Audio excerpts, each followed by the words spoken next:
It's the Locked On Podcast Network, your team every day.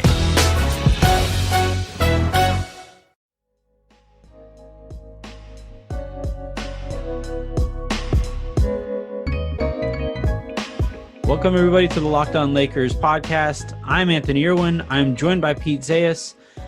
Pete, that was way too exciting for my liking. Toward the end of it, for sure. Yeah. That is not, look, we talked about if the Lakers were going to lose.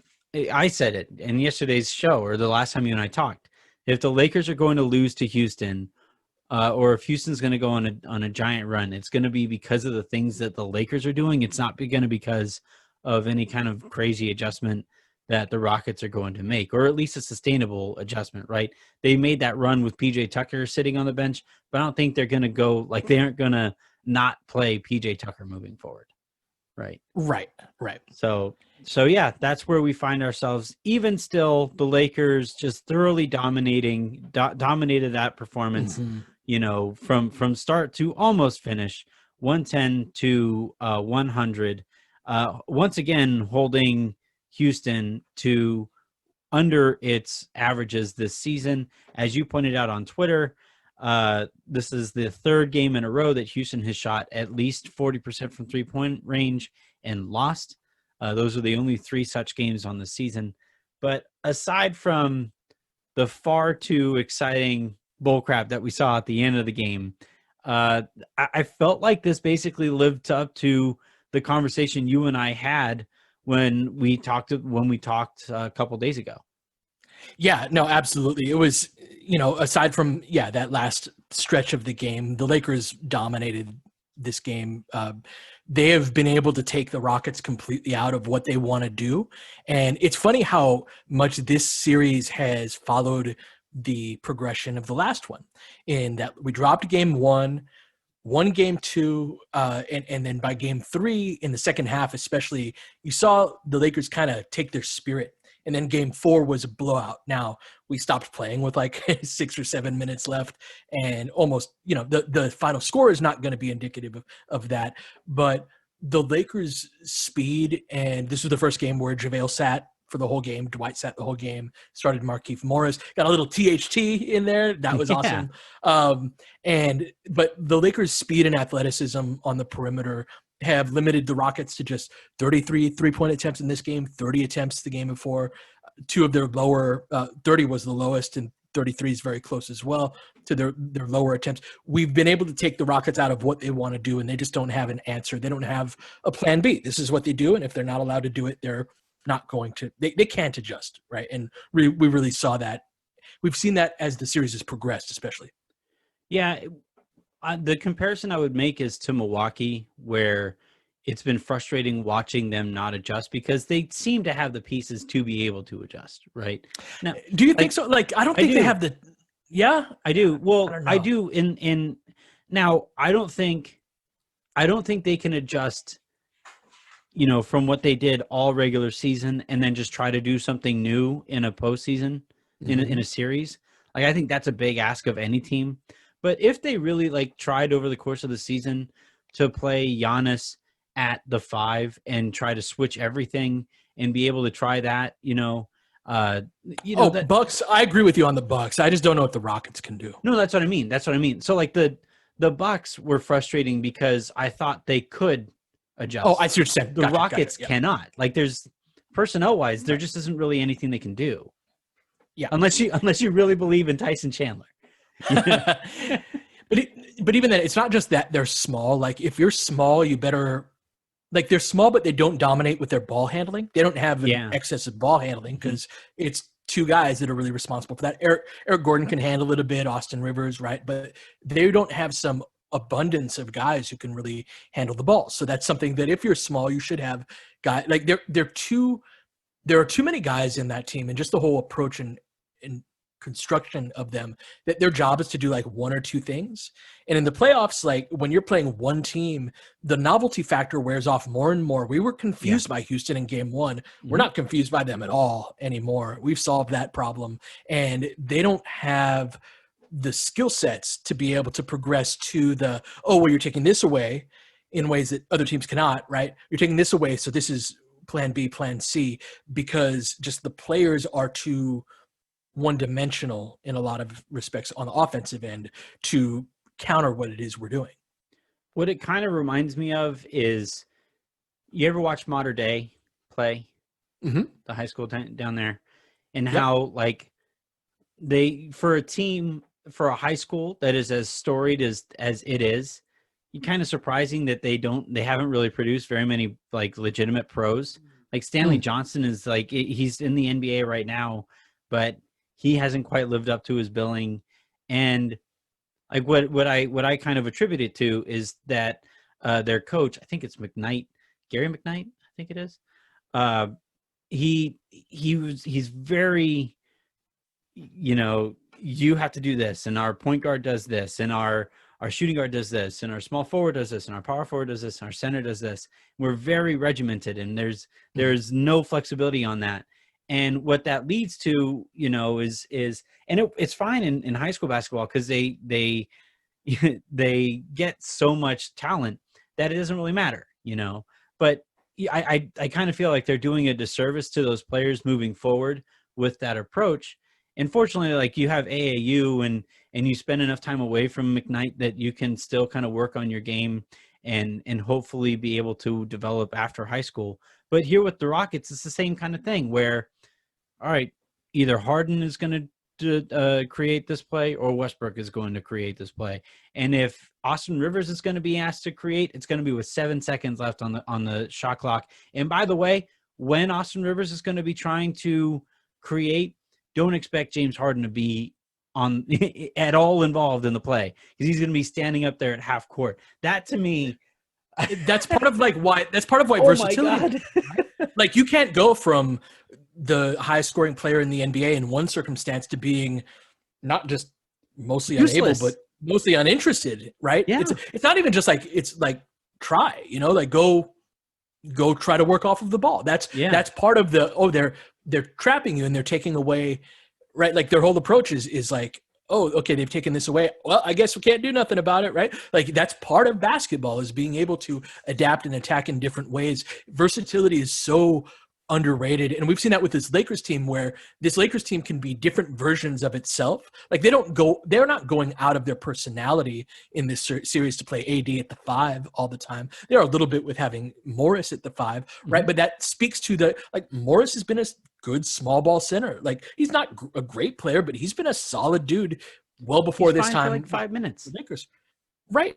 And in a series like this, that malleability, that ability to show different looks, is different than how we approached beating Portland. It's different than how we'll approach, knock on wood, most likely the Clippers, right? That's a different series. It's different in its nature, but that's how you win a title, is being able to beat different types of teams. And I would even argue that the Lakers are a bad matchup for the Rockets, in that we've got all of these big, fast, and strong athletes in a way that, like, maybe Golden State was also built on skill. And so Golden State couldn't overwhelm them with their athleticism in previous years. But this Lakers team is really doing that with just their size, speed, and strength in a way that Houston's having a hard time. Like, once we kind of figured out the problem, that there's not much they can do about it. Yep. Let's take a quick second here. And when we come back, we're going to keep talking about what's left of this series, whether we think the Lakers close this out, whether this gets extended for some dumb reason, and maybe spend a little bit of time looking ahead potentially to the Clippers, if that is the direction that this goes in. Today's show is brought to you in part by DoorDash. DoorDash has been a vital part of all of our lives as we try to get through whatever our lives have kind of become. And I legitimately can say honestly that we would not have made it through, at least the Irwin family would not have made it through all of this without some help. And I know there are a bunch of restaurants out there who would say the same thing, that they would not have made it through all of this without some help in the form of these major delivery services. And DoorDash is the best one that you're going to find. They have all of these partnerships, 300,000 of them across not just our country, but throughout Puerto Rico and Australia. So basically, almost no matter where you're ordering food, they're going to be able to get it to you. And so for the Rockets, for example, as they travel back to Houston, they'll be able to pick up their DoorDash waiting for them as soon as they get home. If you download the DoorDash app and enter promo code LOCKEDONNBA, you'll save $5 off your first delivery and not pay any delivery fees on it. Again, if you download the DoorDash app and enter promo code LOCKEDONNBA, you'll save $5 off that first delivery and pay no delivery fees on it. One more time, that first delivery after you download the DoorDash app, if you enter the promo code LOCKEDONNBA, you'll save $5 and not pay any delivery fees.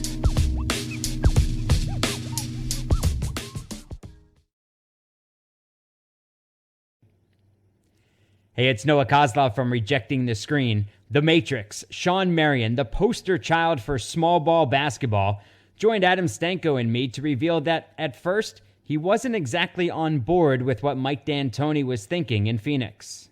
So what happened is they was like, we're gonna go this route. Doing training camp. We going, saying Maury at the 5, Sean at the 4, Q and Joe 2 or 3, and Steve at the 1. We was like, what? I was like, so you want me to play power forward? I was like, really? I was like, I don't know about this. You don't know. But, I was like, you think we can win like this? I bought in. I was like, I'm locked in. Okay, whatever you want me to. But I'm going to have to buy that fight. But by me doing that, though, power forward at the time was the most dominant position in the league. Right. And a lot of people don't understand that. Like seriously, I'm 6'7", 225, 30 pounds. I'm like, I'm having to guard 7-footers that's, 280, 275, 280 pounds. I'm like, that doesn't mathematically, and if you visually, that don't even look right or sound right, does it? For more stories like these, subscribe to Rejecting the Screen, wherever you get your podcasts.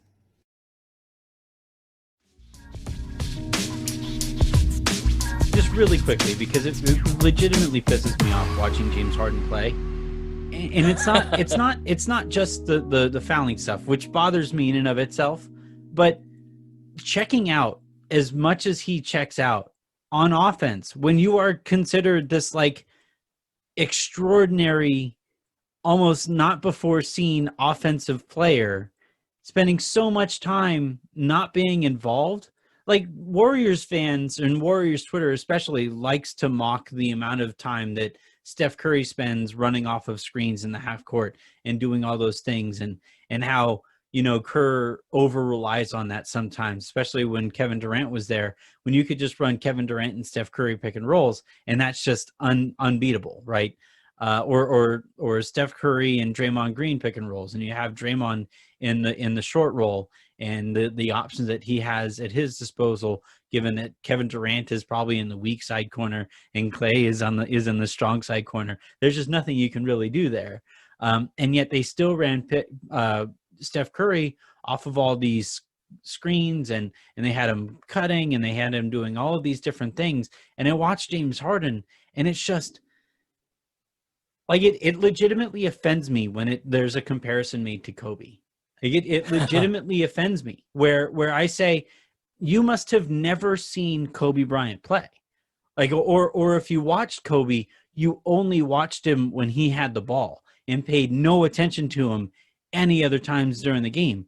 Because like everybody likes to mock the Game 7 performance where he shot 6 of 24 against the Celtics in that Game 7. And that's the thing that people, who want to disparage Kobe will point to. But they'll overlook the 16 rebounds that he grabbed and all the trips to the free throw line that he made while he's just trying to find some way to impact the game when his shot wasn't going or when he didn't have the ball. And I watched James Harden, and I find myself, and look, this helps the Lakers, so it doesn't, at the end of the day, fuck him. He can do whatever he wants. But like on a just simply love of the game standpoint, it irritates me to watch him take himself out of these games. It makes no sense whatsoever. Somebody who is as great a shooter as he is, go fucking stand in the corner. What are you doing standing at the half court line? Go at least find a spot where you could like kind of stretch the defense. And I'm ranting at this point. even on, and I'm ranting about something that has really helped the Lakers, but it's just on a purely basketball level, this is not the way that the sport was meant to be played. Well, and there are fundamental flaws to making it effective, right? Is that there's a danger anytime you find a statistic or analytic of some sort that if you're simply basing, you can't reverse engineer, right? Or you can, there's limitations to it in that, like, look, what the Rockets are going for makes sense, right? The best shots in the game are shots around the rim, shots behind the 3-point line, and the best shot of all is the free throw. And they are built to get those shots as often as possible, and they want to maximize that. There are a couple of inherent problems with going too far in that direction. I always say that the mid-range game is important because the defense is going to win some possessions, and you're not going to get those shots that you want. And you have to be able to extract some degree of value. The Rockets will go and go and go throughout a 24-second shot clock, driving and kicking and trying to get that open three or that open layup around the rim. And if they don't, it's a very difficult shot that's being taken from 25 feet away while contested with a hand in their face. So those possessions in which the defense does their job, they have difficulty scoring on. Secondly, from a spatial perspective, the usable areas of the court are so small. If all we have to defend is 3 feet from the hoop and beyond the 3-point line, and then making our rotations in between, right? Yeah. Like if that's all we have to defend, if there's no triple threat, no high post, none of that, there's no versatility to what you do. We can do that because you're kind of playing defense against yourself in some ways.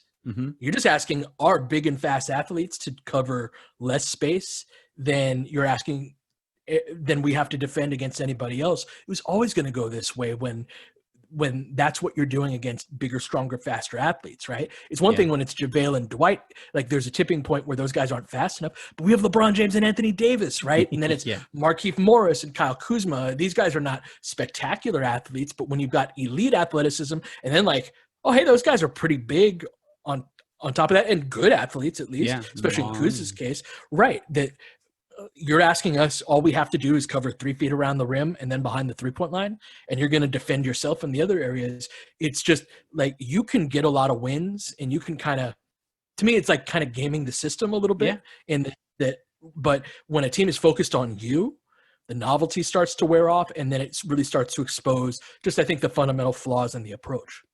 Yeah, I used to play poker, and one of my favorite things to do was to play against guys who only played the math aspect of the poker, right? Right. Because if you were playing against that kind of player and you would be going up, they would make their way into a hand. I always kind of knew, all right, that guy probably has, X kind of hand and better.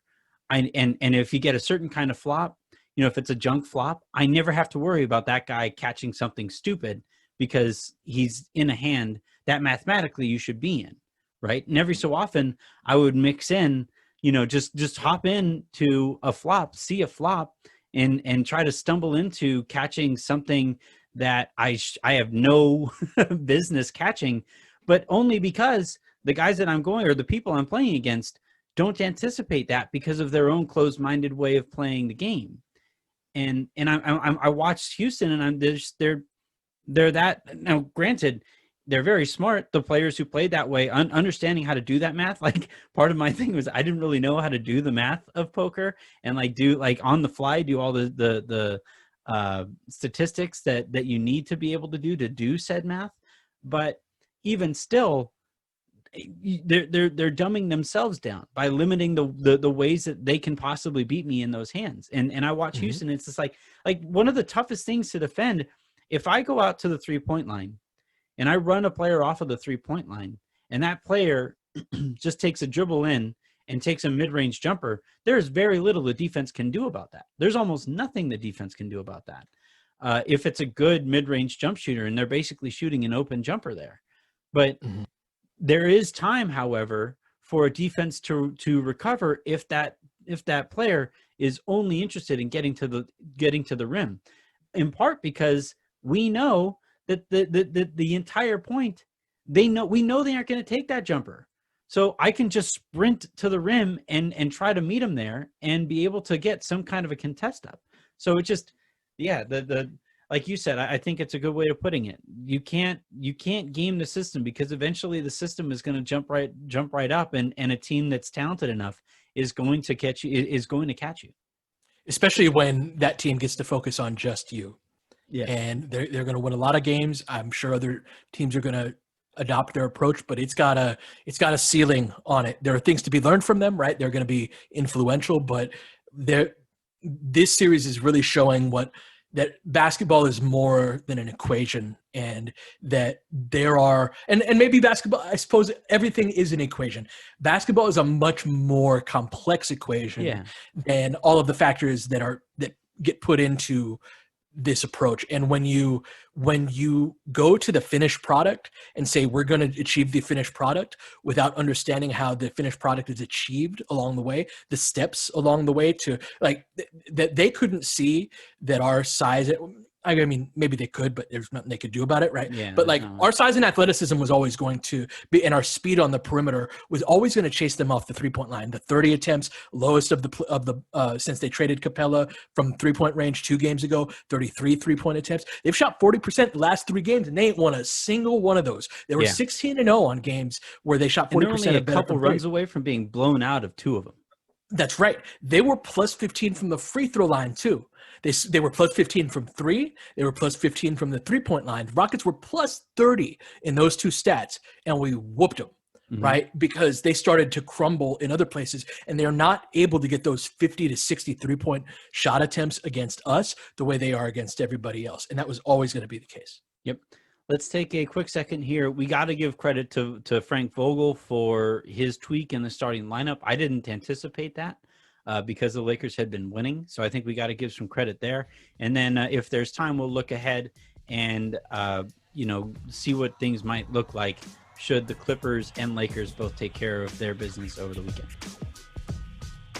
Today's show is also brought to you in part by Built Bar. We've talked about being able to adjust to the situation, and while I would obviously get to get a full meal as often as I possibly can sometimes, and usually via DoorDash, given how much time I spend with Avery, there are some times that I only have time to grab a Built Bar, maybe 2 depending on how starving I am, scarf those down really quick, and then try to play catch up with Avery. And Built Bar makes it so that you doesn't even feel like you're skipping a meal. In some cases, like, it has basically become my breakfast, and it has become a very good breakfast for me. So head on over to BuiltBar.com, use promo code LOCKEDON, and save $10 off not just your first order, but your second, your third, your fourth, and so on and so forth. And then share the link with your friends. Tell them, hey, go to Built Bar, try out any one of their fantastic tasting bars, and enter the promo code Locked On to save $10 on it.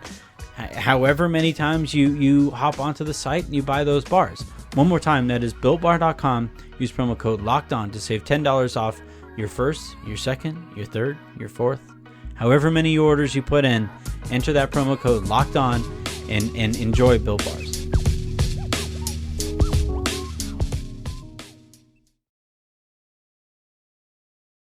Patrick Mahomes picked up where he left off, but what about that rookie? From our local experts to your ears, these are the biggest stories on the Locked On Podcast Network.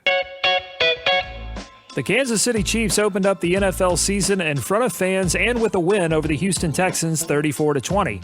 Patrick Mahomes threw 3 touchdowns, but it was 138 yards from rookie running back Clyde Edwards-Helaire that stood out most to Locked On Chiefs host Ryan Tracy and Chris Clark.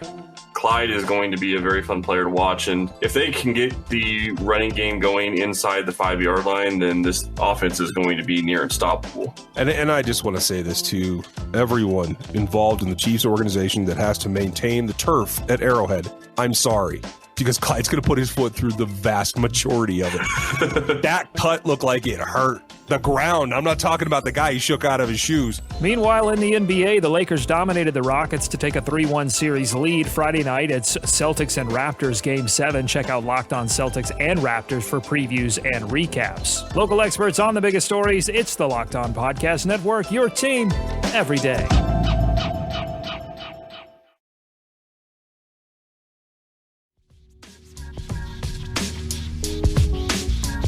All right, so the one of the things that have kind of driven me not insane, but it certainly bothered me for some stretches, and it's not a Vogel thing either, by the way. Like this is a head coach thing in all of basically professional sports and organized sports. Is when they're winning, they don't tend to shift things up too much, right? You don't tend to, and it's definitely not as drastic a shift as not playing your starting center, right? JaVale gets a DMP CD in last night's game, and this is where I just got to give Vogel some props for understanding, hey, this is a move that we think is going to give us the better chance at winning here, and he did it, and the Lakers looked, I would say, as good, if not better, than they have in the first 5 minutes of the game as they have all season. Yeah, no, it was a really complete effort, right? Our guards were really good today. Danny Green had a solid game. Yeah. This was probably best game in the playoffs. KCP shot well, right?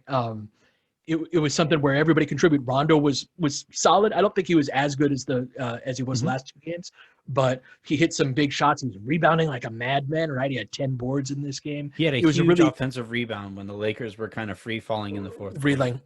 Yeah, and so just the complete nature of this win, and I thought in a lot of ways like Houston's spirit was lost the same way that Portland's was by game 4, and we really saw that on the boards, right? Like I mentioned the math, the Rockets were plus 30 on the free throws and threes. Well, you get to make that up when you out rebound the other team, 52 to 26. That's when you double them up. 12-1 on the offensive boards. We took, and so what that results in is we took 88 shots and they took 65. Now, some of that's made up for in free throws, but not most of it. And so when we get more possessions, and that was a result of everybody contributing in crashing the boards, in really using, like they started to crumble physically in this game. And that was a team effort in the defensive rotations. Yeah, the first part of this game, they really turned the screws and didn't really look back, even though they completely let the gas off the pedal as they crossed the finish line. Yeah, I tweeted early on in the game that it looked like Houston was looking for an excuse to fold up shop. Like it was just, it felt like the kind of team was like, oh, hey, we made a couple shots. We're still kind of in it. And it's, if you're not really watching the game and you're only looking at the scoreboard as it's going along, you could kind of say, oh, well, they're still kind of in it. No. I wanted a 30-point win all day today. I sensed it, like that we had a shot, and I really think that we had a shot at it if we wanted it. But yeah, I totally sensed exactly what you're talking about. I think we get it next game. I think we get it on, what is it, Saturday? Hope so. I think Saturday we get the big blowout win, because look, it's the same thing we talked about heading into this game. What is it that Houston can feasibly do, right? You're not going to not play PJ Tucker because he wasn't in when you went on that run. You aren't going to bench Russell Westbrook, which, like, I'd be interested. If I were a Houston fan, I would be calling for Russell Westbrook to be benched. I just want to see what it looks like. Give me like a quarter without Russell Westbrook and see how you're up against the wall. You're not gonna win this series if you keep playing him. We know that for sure. I mean, good luck. How many years are left on his contract? Good luck benching him in a playoff game, and I think there are ramifications for doing that going forward. He only has one. I think he has maybe next year. No, he's got way more than that, bro. I'm gonna look this up right now. I know Chris Paul has a player option 2 years from now. But I'm pretty sure, because I think that's why they had to give up picks to get Westbrook. Nah, man. Westbrook this year, 38.5 million. Next year, 41.4. The year after that, 44.2. The year after that, player option for 47.1. And Harden is right, 38.1. 41.2, 44.3, 47.4. So they got, player option wise, they got $95 million committed to those two in the 2022-2023 season. What are the chances that either of those players are on the team in 2022-23? That's not for me to say. right? That's a not good point. not something I can right. I'll say discuss. it, But you don't have but to they are agree. committed. Yeah. Hey, Pete left for a second. No chance in hell they are on the team in the 2022-2023 season. All right, let's look ahead really quickly. And, because the Lakers play Saturday night, Clippers play tomorrow night, both teams can close up, can finish up their series. I think both do because they will, especially if the Clippers win, then I think the Lakers will win because you have that. You don't want to let the Clippers rest while you have to play a meaningless game and risk injury there. So if that is how things go here, I think there's a chance Denver wins. Though MPJ's statements don't really help that the efforts there. But if that is how things go, the Lakers and Clippers face off at the beginning of next week. How do you feel any differently about that series now than you did at the beginning of the year, at the beginning of the postseason, at the beginning of the series? Every step along the way, I felt a little bit differently about it. How about you? Yeah, we're going to get more into this most likely, right, with both teams looking likely to advance. Mm-hmm. The opening night of the season, in our rotation, we had Quinn Cook, Troy Daniels, and Jared Dudley. All played rotation minutes in that game. Alex Caruso was a DNP CD. Kuz was out. Kuz was out, as was Paul George. Uh-huh. I believe Rondo was out for that game as well. I'm almost certain he was, which is why Cook was in the rotation, right? Mm-hmm. Christmas, we freaking blew that game. And that was something that even, AD said that we gave that game away. And then we won the last two. All of that is to say that with the Clippers acquiring Morris, us acquiring his identical twin, them getting Jackson, these two teams are very different than they were at the beginning of the season. I feel a lot better now than I did at the beginning of the season about our chances versus the Clippers. But make no mistake, that is a phenomenal team. I think they're the best or second best team in the NBA right now. I think we're the best team in the NBA, but they are not only stylistically different, but they are a tier or two above what the teams we've played so far. Mm-hmm. So we will have to bring our best, and it will have to be a different kind of best than what this series is asking for. That said, I like our chances, but we have to take them very seriously. I think it's a coin flip.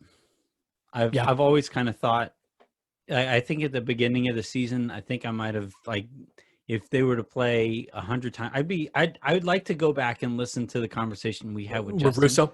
Yeah. So Justin said 51-49 Clippers. I said 60-40 Clippers at the time.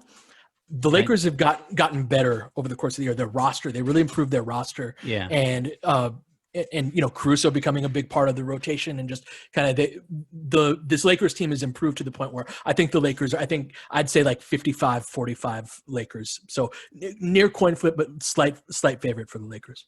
I think what I would agree, but Zubac's improvement makes me think it's a coin flip. If he's playable in that series, then that's a different team, and what he's done to this point. And he's doing, he's looked, pretty good against Nikola Jokic, who is one of the best centers in the league.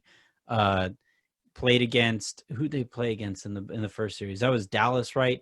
So Kristaps didn't play after game 2, so it's kind of hard to say there. But he's really impressed me this postseason, and his ability. If the Clippers can get away with Zubac's minutes, then that's a different look. But even there, though, the Lakers have Dwight and JaVale to match up with those minutes too. It's just a fun series. I think we're going to see wildly different swings. I think in that series. Very possible, right? The one thing I will say with Zoo is that Jokic is the type of guy that is a good matchup for him, right? He's not particularly athletic. While he is a perimeter player, he's not they're built similarly physically, and so I think our ability to go small, that's going to be a key to that series, right? Is can Zoo stay on the floor with AD at the 5? Yeah. And but Zoo, I always thought Zoo actually had decent minutes against AD. I know Doc has said that he doesn't love that matchup, but I'm curious to see if that's changed. But yeah, I agree with you that Zoo's ability to do what he's doing now against us is going to be just a huge key for them. Yep. We'll see how that goes. Lakers got to get there. Clippers got to get there in the first place. So we'll see, if they actually do. Exactly. But I still think that's how this plays out. But you never know, man. This is the Nuggets have already come back from 3-1 once, and with injuries and hell, if the referees give the Rockets 33 free throws again, what was it? 33 free throws. No, 39 free throws. The Rockets shot in last night's game. If they shoot that many free throws and that really affects the Lakers' rotation minutes and stuff like that, we might be talking about a longer series. But hopefully it doesn't get there. Hopefully you guys can ask your questions on Sunday in the form of 5-star reviews on iTunes about the matchup between the Lakers and Clippers. And if you can't leave that on iTunes, you can leave them to me at Anthony Irwin LA. At Locked On Lakers is where you can find the show on Twitter. And at the very least, you can shoot them over to LakersLockedOn@gmail.com. Have a great rest of your weekend. Make somebody else's. And we'll talk to you on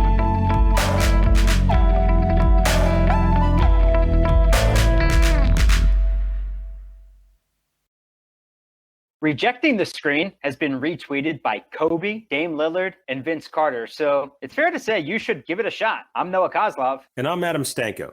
Rejecting the Screen hits your feed every Tuesday and Thursday. On Tuesday, we talk hoops and a little bit of life. On Thursday, we go ISO with a guest. Stories from anyone and everyone who has touched the NBA with tales we promise you've never heard before. Find Rejecting the Screen right now, wherever you get podcasts, and hit that subscribe button.